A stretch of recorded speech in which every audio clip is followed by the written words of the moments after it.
നമ്മൾ എന്താണ് ശബരിമലയ്ക്ക് പോകുമ്പോൾ ഉദ്ദേശിക്കുന്നത്? നമ്മളാകുന്ന ജീവാത്മാവ്, നമ്മുടെ ആത്മാവിനെയാണ് നമ്മൾ നെയ്ത്തേങ്ങയിൽ നിറയ്ക്കുന്നത്.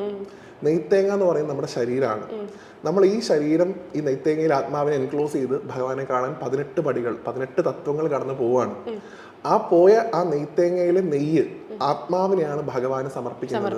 അതോടുകൂടി നിങ്ങളും ഭഗവാനും ഒന്നായി തീർന്നു. ആ ഒറ്റ പോക്കിൽ നിങ്ങളും ഭഗവാനും ഒന്നാണ് എന്ന തത്വമാണ് നമ്മൾ മനസ്സിലാക്കേണ്ടത്. അതിനി നിങ്ങൾക്ക് അങ്ങനെയും മനസ്സിലാവില്ല എന്നുണ്ടെങ്കിലാണ് ഭഗവാൻ വെൽക്കം ബോർഡ് വെച്ചിരിക്കുന്നത്. തത്വമസി എന്താണോ നീ അന്വേഷിച്ച് വന്നത് അത് നീ തന്നെയാവുന്നു. യഥാർത്ഥത്തിൽ പോകേണ്ട രീതിയിൽ ഈ തത്വം മനസ്സിലാക്കി നമ്മൾ ഒരു തവണ പോയാൽ മതി. നമുക്ക് ഈ തത്വം ഉറപ്പിക്കാൻ വേണ്ടിയിട്ടാണ് നമ്മൾ വീണ്ടും വീണ്ടും പോകുന്നതിൽ യാതൊരു തെറ്റുമില്ല. പക്ഷേ ശരിക്കും ഈ അർത്ഥം മനസ്സിലാക്കി ഒരു തവണ, അത് ശബരിമല എന്ന് മാത്രം എടുക്കണ്ട, ഏതൊരു ക്ഷേത്രത്തിലും ആ തത്വാംശം മനസ്സിലാക്കി നമ്മൾ ഒരു തവണ പോയി കഴിഞ്ഞാൽ ഞാൻ എന്താണോ തൊഴുന്നത് അത് തന്നെയാണ് എൻ്റെ അകത്തിരിക്കുന്നത്.